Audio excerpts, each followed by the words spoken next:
BFM Business, BFM Crypto, les pros. Guillaume Sommerer. C'est votre part hebdomadaire d'avenir pour faire de vous, les témoins du monde qui se construit, des contemporains du futur. Bienvenue à tous, vos pros des cryptos, chaque vendredi. Nos talents non fongibles, nos NFT rien qu'à nous s'installent en plateau. Vous allez découvrir pour nous accompagner en cette émission de rentrée aujourd'hui. Owen Simonin et Thibaut Boutroux, Meria à nos côtés. Bonjour messieurs, bienvenue. Bonjour. Cette toute première, salut Thibaut qui vient de s'installer aussi, cette toute première de la saison effectivement. Alors c'est une émission de rentrée spéciale, le bilan de l'été sur le marché crypto. Chaque semaine on remonte l'actu et là on va remonter toute l'actu crypto de l'été pour que vous abordiez à la rentrée les plus au fait possibles des choses. On va vous uploader pendant une vingtaine de minutes. Donc le grand bilan de l'été à suivre. On parlera aussi de Telegram, bien sûr. L'écosystème crypto est très attentif au sort du fondateur de Telegram, arrêté en France, désormais mis en examen. On vous dira où on en est et pourquoi. Pour l'écosystème crypto, c'est un sujet important. Et puis un regard bien sûr aussi vers l'avenir de l'écosystème. Quels grands enjeux pourraient impacter le marché ces prochains mois? La présidentielle américaine, on est à 2 mois maintenant de cette présidentielle, les baisses de taux. Tout cela est au menu aussi de votre première émission de cette nouvelle saison des pros des cryptos, votre machine à concentrer l'essentiel. C'est parti. BFM Business, BFM Crypto, les pros. Ils sont là, nos premiers pros de la saison. Owen Simonin pour Meria et Thibaut Boutroux. Bonjour messieurs, bienvenue.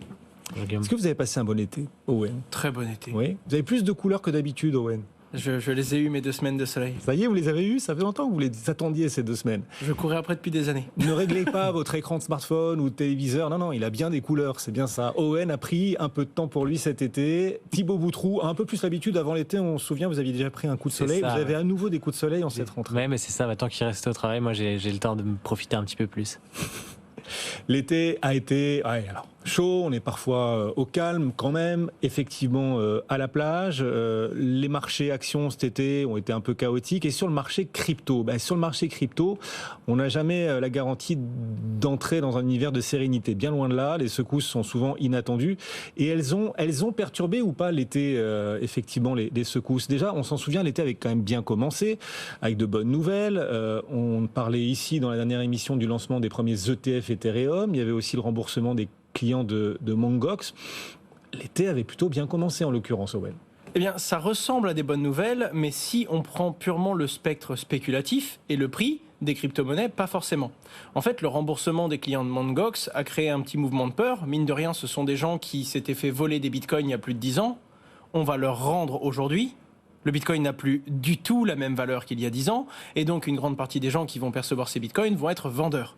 Quoi qu'il en soit, c'est surtout la peur que ces gens soient vendeurs qui ont fait bouger les marchés des cryptos, on le sait bien, et c'était le cas principalement sur le mois de juillet. Également certains pays, comme l'Allemagne ou encore les États-Unis d'Amérique, qui vendent une partie des bitcoins qu'ils ont saisis dans certaines affaires criminelles. Et même la bonne nouvelle qu'a été l'ETF sur Ether, pour le coup, d'un point de vue spéculatif, c'est censé représenter la possibilité d'avoir un volume acheteur, donc une pression acheteuse et donc une hausse des prix. Eh bien, figurez-vous que depuis le lancement des ETF Ether, il y a plus de flux sortants que de flux rentrants. En fait, il y avait déjà un très gros produit qui a été recatégorisé en tant qu'ETF, c'est celui de Grayscale, et on voit déjà plus de 2,5 milliards d'euros sortir de ce produit.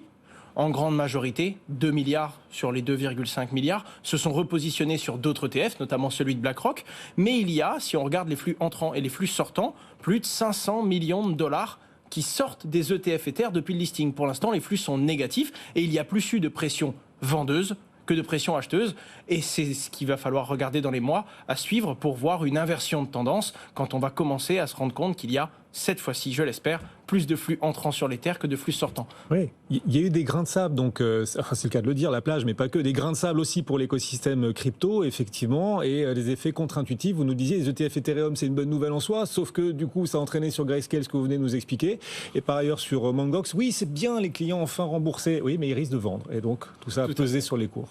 Et la rumeur, c'est quelque chose qui plaît et qui a particulièrement du goût dans le monde de la crypto, et donc ça ça amplifie vite un mouvement à la baisse comme à la hausse. On entame cette nouvelle saison effectivement avec, en ce vendredi après-midi, on est rediffusé bien sûr le week-end et disponible sur toutes les plateformes, un Bitcoin sous les $60 000 et un Ethereum à $2523. Voilà où on en est. Pour en savoir plus quand même sur ces ETF Ethereum, les perspectives, les clients de Mt. Gox aussi peu à peu remboursés, vous pouvez vous référer aux précédentes émissions des pros des cryptos parce qu'on en avait aussi beaucoup parlé. Donc, bon, tout avait plutôt bien commencé cet été. Est-ce que vous vous souvenez néanmoins, messieurs, de ce que vous faisiez la nuit du 4 août ? Thibaut. Moi, je m'en souviens bien, parce que je dormais bien avant d'aller au JO, normalement le 5 août, et ma nuit a été assez courte et un petit peu perturbée.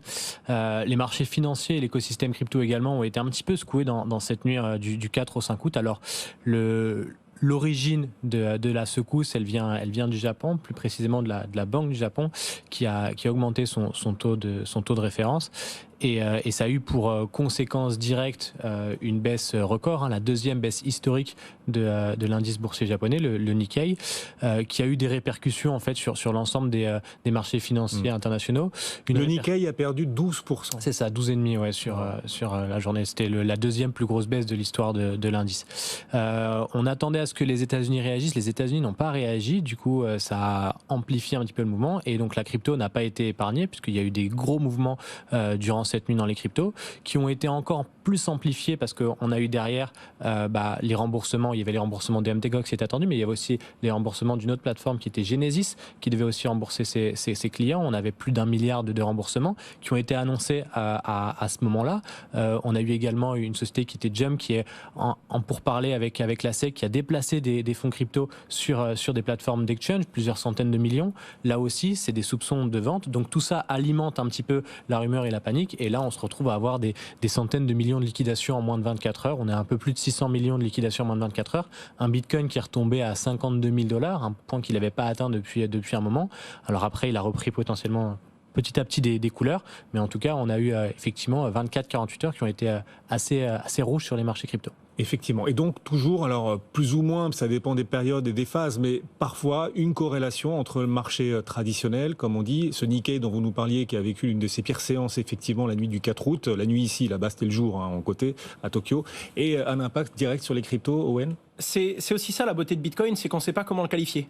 Des fois, il est corrélé à la bourse, des fois, il est corrélé inversement au dollar américain, des fois, il est corrélé aux valeurs de la tech. Et des fois, il suit son petit bout de chemin, ou encore il va se corréler à l'or quand on considère pendant quelques semaines que c'est une valeur numérique et que c'est une valeur de refuge. Ça dépend. Ça dépend de plein de moments. C'est ce qui fait que c'est très dur d'anticiper les prochains mouvements de Bitcoin. Depuis peu de temps, il y a beaucoup plus de flux du monde institutionnel. Et donc, ces gens considèrent le Bitcoin comme un actif volatile. Quand ils ont besoin de liquidité sur d'autres produits, ils ont tendance à vendre les actifs volatiles de leur portefeuille. Et donc, quand il y a un mouvement d'ampleur qui fait peur, on voit des baisses records sur Bitcoin et on se demande est-ce qu'il n'est pas censé normalement être résilient et résister à ce genre de phase ?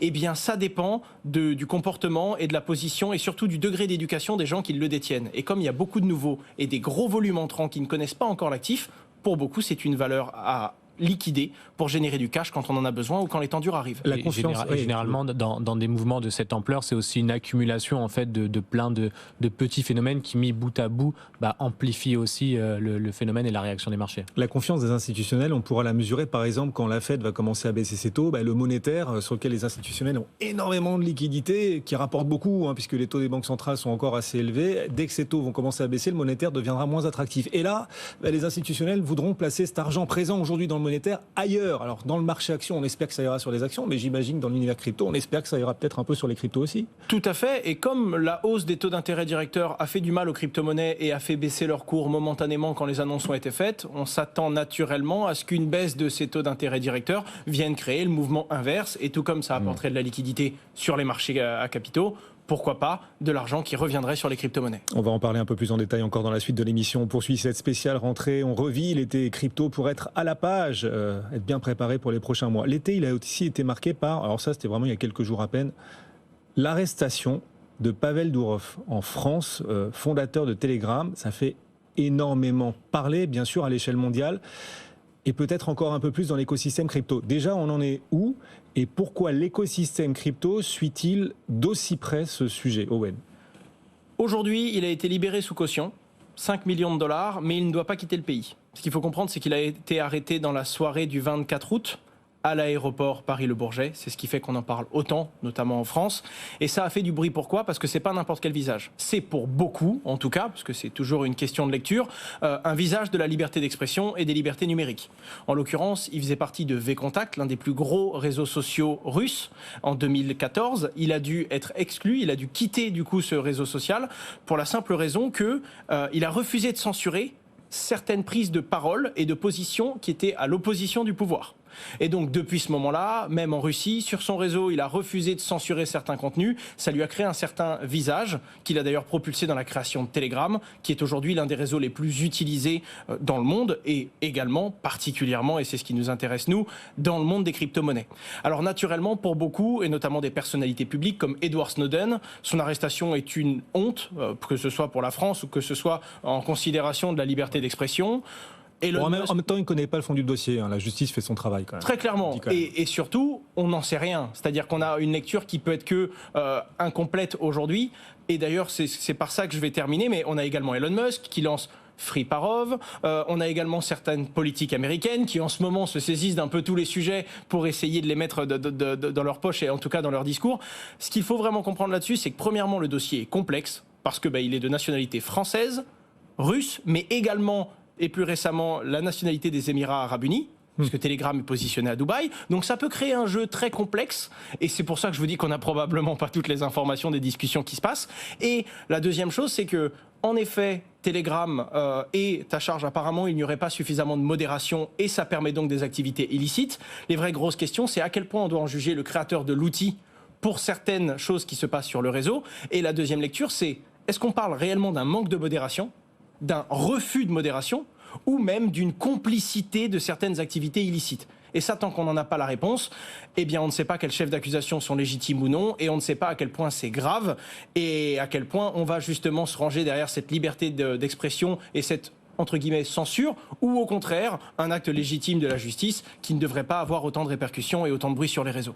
Et la conséquence directe pour l'écosystème crypto sur le Toncoin, puisque l'annonce a affecté la crypto-monnaie Ton, qui pour beaucoup en fait est encore très assimilée au réseau social Telegram, bien que si elle a été effectivement fondée par Telegram, aujourd'hui elle est plus détenue et opérée par Telegram. C'est la communauté qui opère aujourd'hui le réseau, mais il y a eu 20% de baisse. Alors il a repris une partie de sa baisse aujourd'hui, mais il y a eu un impact direct et on a beaucoup d'investisseurs qui aujourd'hui attendent, alors que Ton était quand même un des réseaux qui avait un petit peu le vent en poupe ces dernières semaines, ces derniers mois. Donc il y a un impact aussi direct sur cette économie-là. Oui. Le procureur lui reproche au patron de Telegram, par exemple, de ne pas livrer à la justice française certains documents. Voilà. Que ce soit parce qu'ils ne peuvent pas, ou que ce soit parce qu'ils refusent. Et encore une fois, ce sont toutes ces petites nuances que nous n'avons pas qui vont faire la gravité du dossier et l'importance de ce sujet, quoi. Et vous avez manqué ou pas, nos pros des cryptos ? Ils sont là, ils sont de retour en cette rentrée. C'est votre machine à condenser le temps qui s'active à nouveau. Tout un été en 20 minutes. Et puis aussi notre regard, notre perspective vers l'avenir.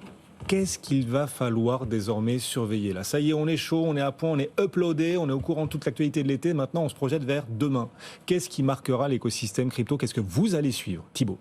Alors déjà, il y a forcément les élections américaines pour faire une rétrospective déjà de ce qui s'est passé pendant l'été. On a d'abord eu Donald Trump qui a continué un petit peu ses déclarations plutôt favorables à l'écosystème crypto en se positionnant comme un fervent défenseur de cet écosystème-là. Avec la petite nouveauté, c'est des déclarations aussi beaucoup plus concrètes, comme le fait de vouloir licencier Gary Gensler dès le premier jour de son mandat s'il était élu. Voilà, pas mal de petites choses comme ça. Il soutient également son fils qui est en train de porter un projet crypto, c'est mignon. Apparemment. C'est mignon. C'est mignon, oui. Je ne sais pas si c'est mignon, mais en tout cas, ça fait pas mal de... C'est mignon. Ça lui permet en tout cas d'alimenter son propos. La petite nouveauté aussi, c'est le retrait quand même de Biden de la campagne qui laisse place à Kamala Harris. Et ça rebat un petit peu les cartes puisque côté démocrate, ça permet d'ajuster un petit peu la stratégie côté crypto. Elle arrive avec un regard qui est beaucoup plus lissé sur les cryptos avec des nouvelles propositions. Et là où Biden était très étiqueté anti-crypto, Harris n'a pas forcément la même vision là-dessus, donc forcément ça rebat un petit peu les cartes. Et il y a aussi beaucoup d'acteurs crypto qui se sont soulevés en disant attention à toutes ces déclarations. Il y a notamment Vitalik Buterin qui a fait un papier sur ça, Arthur Hayes aussi qui est très écouté dans l'écosystème côté américain, qui ont dit attention parce qu'il y a beaucoup de déclarations qui sont des déclarations politiques, mais à quel point c'est des promesses qui vont être tenues ou pas, on le sait pas. Donald Trump a récupéré aussi des soutiens de Kennedy, un vice-président qui est plutôt le colistier qui est plutôt pro-crypto, Vance qui détient aussi pas mal de crypto dans son portefeuille. Donc voilà, on va continuer à alimenter l'actualité avec ces sujets crypto, mais c'est certain que ça va être un des catalyseurs ou pas du marché crypto. Mais c'est vrai qu'il y avait des doutes sur la sincérité. Alors, il y en a toujours, bien sûr, des deux candidats, aussi de Joe Biden. La Kamala Harris, depuis qu'elle est la nouvelle candidate démocrate, a quand même assez rapidement choisi de se positionner, plus ou moins sincèrement, ça on verra, mais en tout cas, elle a voulu communiquer très vite. Ça leur a permis d'ajuster la stratégie. Et d'ailleurs, pour appuyer les doutes émis par notamment Vitalik Buterin et Arthur Hayes, c'est que sur les dernières prises de parole de Trump, alors il y a eu ce space avec Elon Musk qui a été très médiatisé et la crypto était la grande absente du débat. Il a également publié quelque chose avec ses 20 engagements principaux pour la campagne, où là, pareil, il n'y a aucune mention qui est faite aux crypto, donc ça a un petit peu déçu l'écosystème, donc il va falloir suivre ça de près. Alors on va prendre l'avion, on va se rapprocher des États-Unis et aller à Biarritz. Bah oui, c'est entre Paris et les États-Unis, Biarritz. C'est un peu plus proche de Paris, mais bon, c'est quand même dans la bonne direction. Surfing Bitcoin qui bat son plein en ce moment. Notre envoyé spécial Amaury de Tonquédec y est sur place, donc sur la côte basque. L'écosystème crypto et le monde entier a donc les yeux rivés, Amaury, sur l'élection américaine. Mais est-ce que l'élection d'un candidat en particulier pourrait changer la donne pour les cryptos à l'échelle mondiale? Vous êtes Amaury avec Yorick de Montbine, conseiller référendaire à la Cour des comptes. BFM Business, BFM Crypto, les pros. Bonjour Guillaume, bonjour à tous. On est à Biarritz, la capitale européenne du Bitcoin pendant 3 jours, à Surfing Bitcoin. Et pour l'occasion, voilà, j'ai vraiment une question importante à poser à Yorick de Montbine. Yorick, merci d'être avec nous. On a la présidentielle américaine qui arrive au mois de novembre. Tout le monde en parle, tout le monde dit que ça va influencer l'écosystème crypto de manière globale. Mais moi, j'ai une question pour commencer. Est-ce que ça va vraiment changer quelque chose, que ce soit Donald Trump ou alors Kamala Harris qui passe? Peut-être déjà pour commencer, on peut peut-être discerner à la fois ce qu'ils disent, ce que chaque candidat dit individuellement et la formation politique qu'il y a derrière chaque candidat et les parties de leur programme qui pourraient influencer l'écosystème crypto. Peut-être déjà pour commencer, que disent Yorick pour vous, Donald Trump et Kamala Harris individuellement? Oui, moi je pense que cette élection va être déterminante, va avoir un impact important sur le développement des cryptos aux États-Unis et dans le monde. Donc quand on regarde ce que les deux candidats disent, le préalable à avoir en tête, c'est qu'il est très probable que ni l'un ni l'autre n'ait la moindre connaissance ni le moindre intérêt pour les cryptos. On est vraiment dans une logique de promesses les plus clientélistes et démagogiques possibles des deux côtés. Les deux côtés ont identifié que c'était un sujet électoral et qu'il y avait une catégorie électorale à flatter. Entre les deux candidats, il y en a quand même un qui se montre beaucoup plus favorable aux cryptos que l'autre, c'est Trump. Il a dégainé en premier. Dans son style désordonné et confus, il a fait énormément de promesses, mais qui vont beaucoup plus loin que Kamala Harris. Donc là, entre les deux candidats, c'est très clair.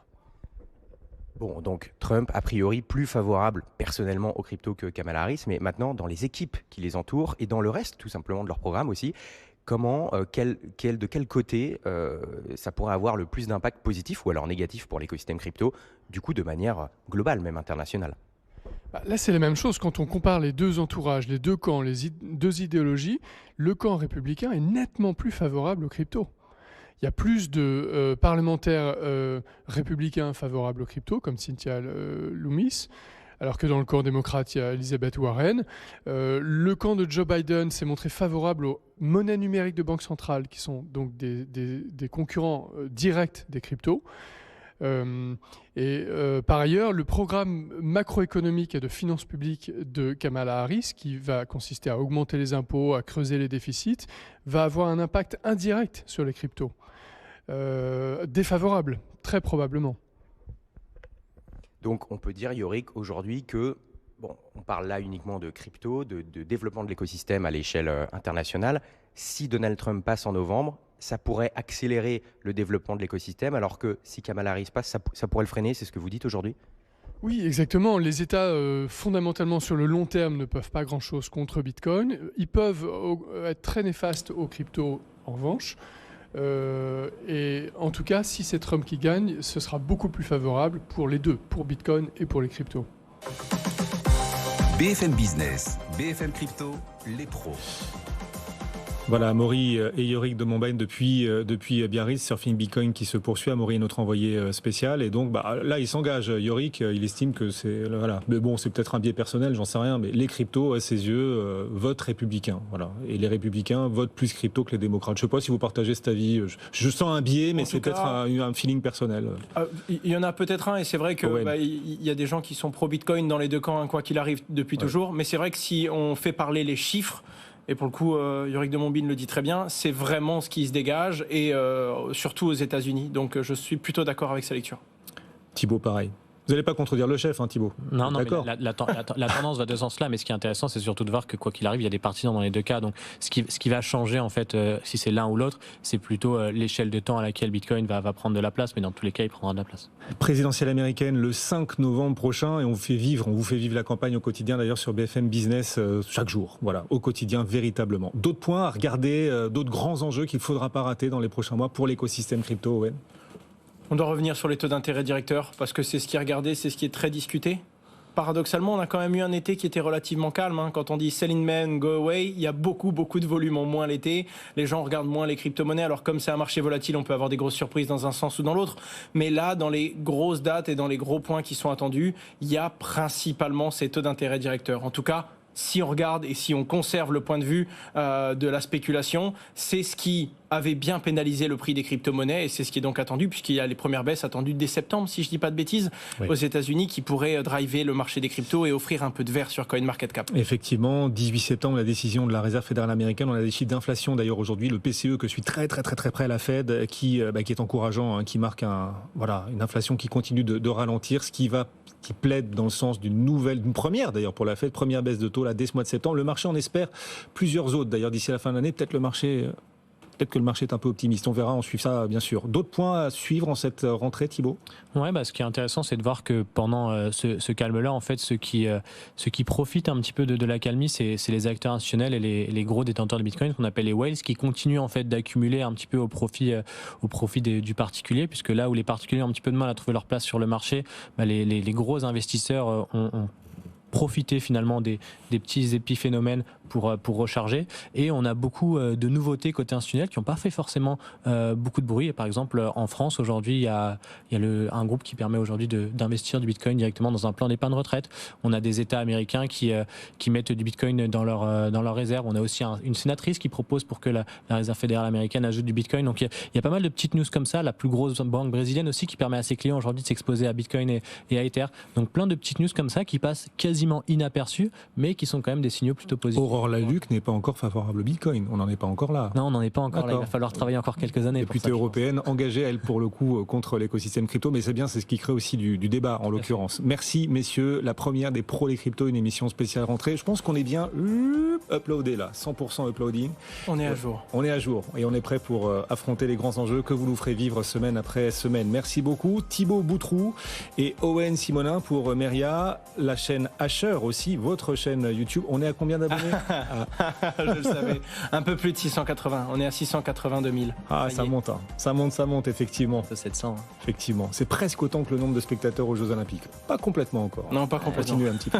Merci, messieurs. Et on peut vous suivre, bien sûr, retrouver en replay tout au long du week-end cette première de la saison des pros des cryptos. Bon week-end à tous.